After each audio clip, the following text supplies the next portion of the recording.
축복된 제2의 유월절 날이 돌아왔습니다. 오늘의 이 시간은 하나님의 자녀의 권세와 유월절이라는 주제의 말씀을 가지고 여러분과 함께 유월절에 담긴 그 뜻과 의미를 새겨보는 시간을 갖도록 하겠습니다. 오늘은 이 시간 하나님의 그 뜻을 따라서 일제히 전 세계 모든 우리 시온에서 유월절을 거룩히 지금 지키고 또 기념하는 가운데 있겠습니다. 오늘은 제2의 유월절입니다. 성력 달력으로는 오늘 2월 14일이 되겠습니다. 성력 1월 14일이 원래 유월절 날입니다. 1월 유월절은 이미 한 달 전에 지켰고 1월 유월절 이후에 침례를 받았거나 아니면 또 부득이한 어떤 사유로 인해서 1월 유월절에 참여치 못하신 분들이 오늘 2월 유월절을 지키게 된 것입니다. 그래서 오늘 여러분과 더불어서 2월 유월절이 갖는 의미와 그 뜻이 무엇일까? 2월 유월절이나 1월 유월절이나 같은 유월절의 어떤 약속과 또 언약이 담겨 있습니다. 그러나 단지 1월 유월절을 지키지 못한 사람들에게 하나님께서 구약의 모세율법 속에서도 하나님의 법으로 한 달을 더 유예시켜 주신 그러한 날이 바로 2월 유월절이 되겠습니다. 유월절을 지키는 모든 사람에게 천국문이 열린다라는 약속이 있고 영생 주신다는 약속이 있죠. 또 죄사함 주신다는 약속이 있습니다. 또 최후 심판날에 하나님께서 실재앙을 이 지상 만민들에게 내리시게 되는 그러한 날에도 재앙을 면하는 표로서 유월절을 우리에게 또 허락해 주신다고 했습니다. 자, 그렇다면 2월 유월절에 대한 가르침은 성경에서 나와야 되겠습니다. 성경에 없는 것을 우리가 임의대로 더하거나 또는 빼서는 영원한 천국 가는 일에 큰 장애가 생기겠죠. 민수기서 우리 9장을 한번 열어서 2월 유월절의 그 기원에 대해서 살펴보도록 하겠습니다. 9장 1절입니다. 애굽 땅에서 나온 다음 해 정월에 여호와께서 시내 광야에서 모세에게 일러 가라사대 이스라엘 자손으로 유월절을 그 정기에 지키게 하라. 그러니까 유월절 그 정해진 날짜에 그대로 지키라 고 했습니다. 3절입니다. 그 정기 곧 이달 14일 해질 때에 너희는 그것을 지키되 그 모든 율례와 그 모든 규례대로 지킬지니라. 모세가 이스라엘 자손에게 명하여 유월절을 지키라 하며 그들이 정월 14일 해질 때에 정월 또는 2월 하는 것은 전부 성력 달력을 얘기합니다. 양력 달력도 아니고 음력 달력도 아닌 성경에서 나오는 성경의 달력, 즉 성력이라고 그렇게 표현하죠. 성력으로 정월 14일 해질 때에 시내 광야에서 유월절을 지켰으되 이스라엘 자손이 여호와께서 모세에게 명하신 것을 다 쫓아 행하였더라. 6절입니다. 때에 사람의 시체로 인하여 부정케 되어서 유월절을 지킬 수 없는 사람들이 있었는데 그들이 당일에 모세와 아론 앞에 이르러 그에게 이르되 우리가 사람의 시체로 인하여 부정케 되었거니와 우리를 금지하여 이스라엘 자손과 함께 정기의 여호와께 예물을 드리지 못하게 하심은 어찌미니까? 모세가 그들에게 이르되 기다리라. 여호와께서 너희에게 대하여 어떻게 명하시는지 내가 들으리라. 여호와께서 모세에게 일러 가라사대 이스라엘 자손에게 고하여 이르라. 너희나 너희 후손 중에 시체로 인하여 부정케 되든지 먼 여행 중에 있든지 할지라도 다 여호와 앞에 마땅히 유월절을 지키되 언제 지키라고요? 2월 14일 해질 때에 지키라고 했습니다. 성력으로 정월 14일이 본 유월절이 되겠는데요. 그때 어떤 깊은 사유로 인해서 지키지 못하는 그런 입장에 놓인 사람들에게는 한 달이라는 기간을 하나님께서 더 연장시키셔서 2월 14일에 이 유월절을 지킬 수 있도록끔 그렇게 허락을 하신 것이죠. 11절입니다. 2월 14일 해질 때 그것을 지켜서 어린 양의 무교병과 쓴나물을 아울러 먹을 것이요 아침까지 조금도 남겨두지 말며 겉뼈를 하나도 꺾지 말아서 유월절 율례대로 지킬 것이니라.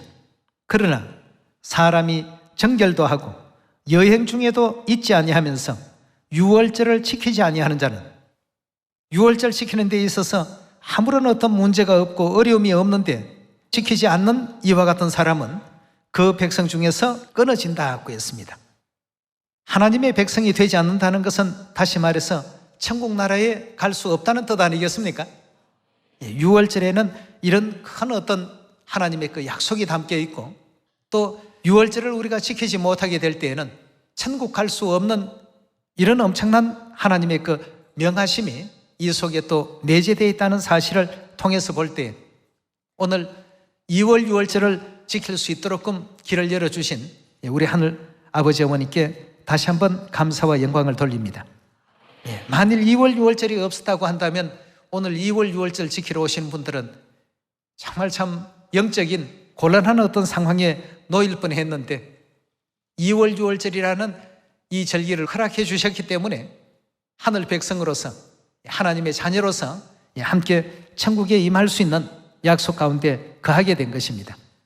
자, 그렇다면 유월절은 구약에는 양이나 염소로서 지켰습니다만 신약에는 양이나 염소 대신에 떡과 포도주로서 지키도록끔 그렇게 예수님께서 이 땅에 오셔서 일러주셨습니다.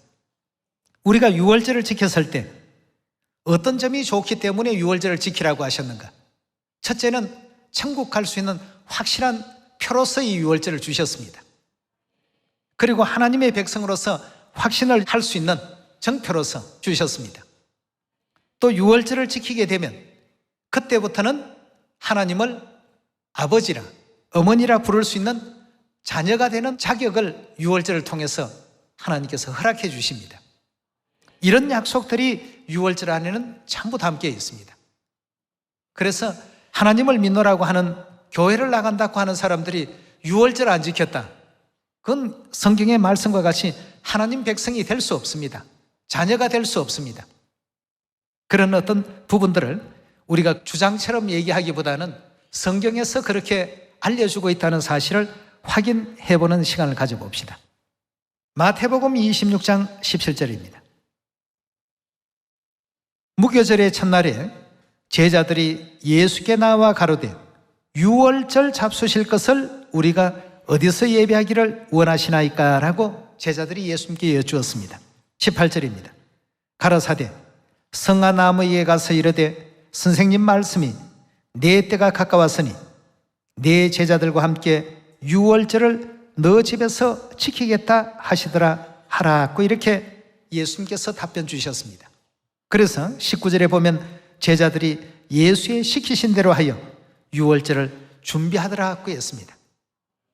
그럼 모세 당시에는 양이나 염소를 가지고 유월절을 준비했지만 이제 신약 시대로 와서는 유월절에 뭘 준비를 하는지 한번 보도록 합시다.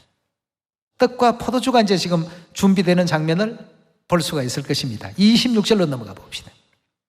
저희가 먹을 때에 예수께서 뭘 가지셨다고요? 떡을 가지사 축복하시고 그 떡 위에 축복 나래 주셨습니다. 축복하시고 떼어 제자들을 주시며 가르사대 받아 먹으라. 이것이 뭐라고요? 내 몸이라고 하시면서 유월절 떡을 떼어 주셨습니다. 27절의 말씀 보시면 또 잔을 가지사 사례하시고 유월절에 포도주가 담겨 있는 잔을 지금 설명하고 있습니다. 잔을 가지사 사례하시고 저희에게 주시며 가르사대 너희가 다 이것을 어떻게 하라고요? 마시라고 했습니다. 그 유월절 떡과 유월절의 그 포도주를 먹고 마시라고 했죠. 28절의 말씀 보시면 이것은 죄 사함을 얻게 하려고 많은 사람을 위하여 흘리는 바 나의 피 곧 언약의 피니라고 하시면서 구약에는 유월절에 양이나 염소를 잡아서 짐승의 그 고기는 먹고 또 피는 문설주와 문인방에 바르던 출애굽 시대에 그 역사가 있었습니다만, 그러나 신약으로 넘어와서는 예수님께서 유월절을 지키는데 떡과 포도주를 가지고 유월절을 지키라고 이렇게 분부를 주셨습니다. 유월절 떡은 예수 그리스도의 거룩하신 그 성체, 즉 예수님의 몸을 상징한다라고 가르침을 주셨고, 잔 안에 담겨진 포도주는 예수 그리스도께서 우리 인류의 죄를 사해 주시는 거룩하신 보혈의 피라는 가르침을 마태복음 26장 26절과 27절에서 설명 주고 계시는 가운데 있습니다. 이 잔은 많은 사람들의 죄를 사하기 위해서 많은 사람을 위하여 흘리는 바 나의 피 곧 언약하신 피라고 했습니다. 약속이 담겨 있는 피라고 이렇게 일깨워 주셨습니다. 누구든지 유월절 새 언약 진리 안에서 마지막 이 성령 시대에 이 땅에 오신 그리스도 안상님을 영접하고 성령과 신부를 영접하고 유월절 거룩한 진리 가운데 거하게 되는 사람들은 누구를 막론하고라도 전부 어떻게 하신다고 하셨냐면 영원한 생명을 약속하겠다고 했습니다. 요한복음 우리 6장에서 그 언약하신 바를 확인해 보도록 합시다. 53절의 말씀 보시면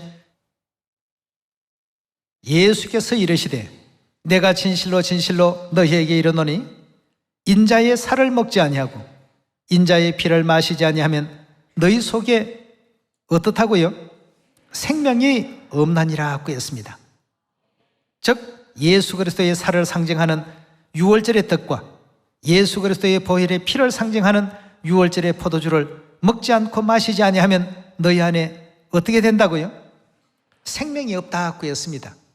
생명이 없는 사람들이 영생의 나라 천국 갈 수 있겠습니까? 천국은 오직 영생하는 사람들만이 가는 곳입니다. 때문에 이 땅에서 하나님께서는 유월절을 통해서 영생의 축복을 약속하시고 언약하시기 위해서 유월절이라는 이 제도를 세우시고 다른 모든 절기는 1년의 연간절기로서는 한 번밖에 없습니다. 그런데 유월절만큼은 하나님께서 정말 참 피치 못할 사정으로 1월 유월절을 지키지 못하는 사람에게는 2월 유월절까지 한 번 더 유월절을 허락했습니다. 그것마저도 거부하는 사람들은 하나님의 백성 가운데서 전부 떨어져 나간다, 끊쳐지리라고 이렇게 하나님께서 분명히 말씀을 주셨죠. 그래서 요한복음 6장 53절에도 인자의 살을 먹지 않고 즉 예수 그리스도의 살을 먹지 않고 그리스도의 보혈의 피를 마시지 아니하면 너희 속에 생명이 없다고 했는데 여기서 말하는 살과 피는 우리가 먼저 보았던 마태복음 26장의 유월절의 떡은 내 살이요 유월절의 포도주는 내 피라고 말씀하신 바로 유월절 떡과 포도주를 먹지 않고 마시지 아니하는 사람에게는 생명이 없느니라. 생명이 없는 사람은 천국에 들어갈 수가 없습니다. 쉽게 표현하면 천국 갈 수 없다라고 하는 말씀을 단적으로 설명하신 대목이죠. 54절의 말씀 봅니다. 내 살을 먹고 내 피를 마시는 자는 즉 유월절의 떡을 먹고 유월절의 포도주를 마시는 자는 뭘 갖는다고요? 영생을 가졌고 마지막 날에 내가 그를 다시 살리리니 내 살은 참된 양식이요 내 피는 참된 음료로다. 내 살을 먹고 내 피를 마시는 자는 내 안에 거하고 나도 그 안에 거하나니 살아계신 아버지께서 나를 보내심에 내가 아버지로 인하여 사는 것 같이 나를 먹는 그 사람도 나로 인하여 살 것이라고 했습니다. 여러분 오늘 유월절의 그 떡과 포도주 그냥 단순한 떡과 포도주가 아니고 하나님의 약속이 담겨 있는 굉장히 참 중요한 언약의 예식이라는 것을 우리가 이해하고 받아들여야 되겠습니다. 자, 그렇다면 유월절 떡과 유월절 포도주를 먹고 마신다는 것은 다시 말해서 하나님의 거룩하신 살과 하나님의 거룩하신 보혈의 피를 어떻게 한다는 뜻입니까? 물려받는다는 뜻 아니겠습니까? 하나님의 살이 내 속에 있고 피가 내 속에 있다라고 하니까 그때부터 하나님과 우리의 관계는 어떤 관계가 됩니까? 부모와 자녀의 관계가 되겠죠. 부모와 자녀의 관계가 되니까 유월절을 지킨 사람들은 하나님을 누구라고 부를 자격이 있습니까? 아버지라 어머니라 부를 수 있는 자격이 이제 생기게 되는 것입니다. 그럼 과연 성경에서는 그리 말씀을 주셨는지 고린도후서 6장 17절의 말씀 보겠습니다. 그러므로 주께서 말씀하시기를 너희는 저희 중에 나와서 따로 있고 부정한 것을 만지지 말라. 내가 너희를 영접하여 너희에게 누가 된다고요? 아버지가 되고 너희는 내게 뭐가 된다고요? 자녀가 되리라. 전능하신 주의 말씀이라 하셨나니라 하고 했습니다. 그럼 여기서 아버지와 자녀의 그 관계, 아들과 딸의 관계를 하나님께서 설정을 해 두셨는데요. 즉 부모님과 자식의 관계로서 하나님께서 연관지어 놓으셨는데 어떤 내용들이 있고 난 이후에 이와 같은 그 가르침을 주셨냐 하면 고린도전서 같은 고린도인들에게 보낸 편지서 내용입니다. 지금은 후서를 보고 있습니다만 전서 11장을 한번 보도록 합시다. 22절입니다. 너희가 먹고 마실 집이 없느냐? 너희가 하나님의 교회를 업신여기고 빈궁한 자들을 부끄럽게 하려 하느냐? 내가 너희에게 무슨 말을 하랴? 너희를 칭찬하랴? 이것으로는 칭찬하지 않노라. 내가 너희에게 전한 것은 주께 받은 것이니 곧 주 예수께서 잡히시던 밤에 떡을 가지사 축사하시고 떼어 가라사대 이것은 너희를 위하는 내 몸이니 이것을 행하여 나를 기념하라 하시고 저녁 먹은 후에 잔도 이와 같이 하여 가라사대 이 잔은 내 피로 세운 새 언약이니 이것을 행하여 마실 때마다 나를 기념하라고 하신 이 절기가 무슨 절기입니까? 이 장면은 바로 누가복음 22장 19절 20절에 등장하는 유월절 지키는 장면입니다. 지금은 고린도전서 우리 11장인데요. 이 고린도전서라는 이 편지서를 고린도인들에게 보내고 그 뒤에 두 번째 이제 보낸 것이 후서입니다.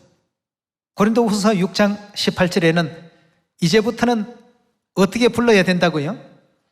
내가 너희에게 아버지가 되고 너희는 내게 자녀, 즉 아들과 딸이 될 것이다 하고 했습니다. 하나님이 거룩하신 살을 주시고 보혈의 피를 허락했습니다. 우리 안에는 그리스도의 성체가 있고 그리스도의 거룩하신 보혈의 피가 있습니다. 그런 사람들은 하나님을 일컬어서 아버지라 어머니라 당연히 그렇게 부를 자격이 생기게 되는 것입니다. 이런 모든 그 진리는 누가 앞장서서 증거를 하고 계시는가? 로마서 기록 가운데는 보면 이 모든 증거는 성령께서 친히 해 주신다라고 하셨습니다. 로마서 8장 16절입니다. 성령이 친히 우리 영으로 더불어 우리가 하나님의 자녀인 것을 증거하더라 하고 했습니다. 부모와 자녀 관계에 있어서 부모의 살을 물려받고 피를 물려받으면 그 이상 자녀라는 확실한 증거가 있겠습니까? 가장 확실한 증거 아니겠습니까? 그래서 오늘 이 유월절을 통해서 우리 하늘 자녀들에게 뭘 주시는 날로 정해놓으셨다고요? 그리스도의 살과 몸, 하나님의 거룩하신 그 몸에 참여하고 보혈의 피에 참여하는 날로서 오늘 이 유월절을 정하시게 된 것입니다. 16절에 다시 보겠습니다. 성령이 친히 우리 영으로 더불어 우리가 하나님의 자녀인 것을 증거하나니 자녀이면 또한 후사 곧 하나님의 후사요 그리스도와 함께한 후사니 우리가 그와 함께 영광을 받기 위하여 고난도 함께 받아야 될 것이라. 생각컨대 현재의 고난은 장차 우리에게 나타날 영광과 좋게 비교할 수 없도다 하고 했습니다. 성령께서 우리가 하나님의 자녀라고 이렇게 이미 증거를 하셨습니다. 증거하실 때 뭘 가지고 증거하십니까? 그냥 나는 주님을 사랑하니까 하나님은 우리의 아버지시요 우리의 어머니십니다. 말로만 그렇게 한다고 될 수 있는 게 아니죠. 한 아이의 엄마도 되시고 아빠도 되시는 그러한 그 입장에 우리 형제 자매님들이 많이 계신데요. 전혀 살을 물려주지 아니하고 피를 물려주지 아니하는 지나가는 한 청년이 당신 우리 엄마입니다. 당신 우리 아버지입니다. 오늘부터 아버지라고 부르겠습니다. 라고 한다고 해서 아버지가 되고 어머니가 될 수 있을까요? 예. 아무리 그 부모의 마음을 아프게 한다 할지라도 그 속에 부모의 살이 있고 그 피가 있기 때문에 혈류는 어떻게 끊을 수 있습니까? 없습니까? 예, 이건 영원히 끊을 수 없습니다. 그 속에 부모의 살이 있고 피가 있기 때문에. 그래서 하나님께서도 우리를 자녀라고 이렇게 인정해 주시는 예식을 뭘 통해서 이루어 놓으셨냐 하면 유월절을 통해서 허락하시고 물 가운데 행할 때 내가 너를 지킬 것이다. 불 가운데 행할 때 내가 너를 지킬 것이다. 너를 보호할 것이다. 영원한 천국에 이룰 수 있도록 어떤 길이든 하나님께서는 가장 최적의 어떤 길로 우리의 그 삶을 이끌어 가시고 인도해 가시겠다라고 이렇게 약속을 주셨습니다. 그리고 어떤 어려운 가운데서도 도울 것이라고도 약속 주셨습니다. 이유는 우리가 하나님의 아들들이 되었고 하나님의 딸들이 되었기 때문입니다. 우리 이사야서 41장 10절의 말씀 보겠습니다. 두려워 말라, 내가 너와 함께함이라. 놀라지 말라, 나는 내 하나님이 됨이라. 내가 너를 굳세게 하리라. 참으로 너를 도와주리라. 참으로 나의 의로운 오른손으로 너를 붙들리라. 보라, 내게 노하던 자들이 수치와 욕을 당할 것이요 너와 다투던 자들이 아무것도 아닌 것 같이 될 것이며 멸망할 것이라. 내가 찾아도 너와 싸우던 자들을 만나지 못할 것이요 너를 치는 자들은 아무것도 아닌 것 같이 허무한 것 같이 되리니 이는 나 여호와 너의 하나님이 내 오른손을 붙들고 내게 이르기를 두려워 말라, 내가 너를 도우리라 할 것임이니라 했습니다. 그냥 하나님께서 아무렇게나 무작정 이렇게 돕지 않으십니다. 여기에 지금 주신 내용을 보니까 하늘 자녀이기 때문에 도와주시고 하늘 자녀이기 때문에 그들에게 뭘 주신다고요? 영생을 주십니다. 어차피 자녀는 부모의 DNA를 그대로 물려받게 되어 있지 않습니까? 하나님의 영생 DNA를 그대로 우리 자녀들에게 살과 피로서 다 물려주셨습니다. 그래서 유월절 떡과 유월절 포도주를 먹으면 그 속에 영생을 가졌고 마지막 날에 내가 그를 다시 살리겠다고 요한복음 6장에서 약속 주지 않았습니까? 그러나 반대로 그것을 먹지 않고 마시지 아니하는 사람은 하나님의 살과 하나님의 거룩하신 보혈의 피가 없기 때문에 다시 말해서 하나님의 자녀가 아니라는 얘기죠. 그렇죠? 그런 사람들은 하나님을 아버지라 어머니라 부를 자격이 없습니다. 아무리 아버지 어머니 해도 끝내 하나님의 참 자녀인지 아닌지를 하나님께서 가려내십니다. 하나님의 거룩하신 유월절 살과 보혈의 피가 그 속에 담겨 있지 않기 때문에 너는 내 자녀가 아니구나. 여기 하늘 집은 우리 천국 가족들이 사는 곳이니까 자녀가 아닌 사람들은 물러가라. 내가 너희를 도무지 알지 못한다. 이래서 예수 그리스도께서는 우리에게 유월절 떡과 포도주를 주시면서 이것은 내 살이다. 이것은 내 피다. 이것은 너희를 위해서 세우는 새 언약이다. 하나의 그 언약으로서 이와 같이 약속을 주셨던 것입니다. 여러분, 약속되어 있는 것과 약속이 되어 있지 않는 것에는 많은 차이가 있지 않습니까?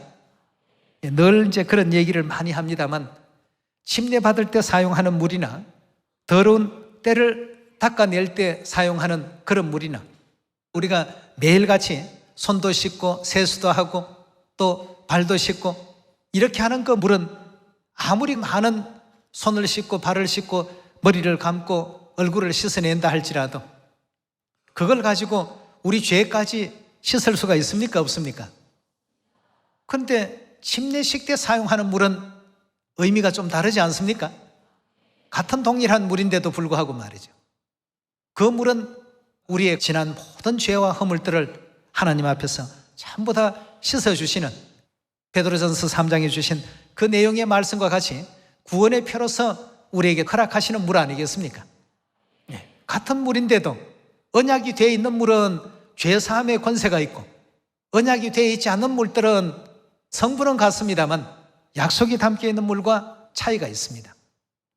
오늘 우리가 먹고 마실 떡과 포도주도 바로 하나님의 이런 언약이 담겨 있습니다.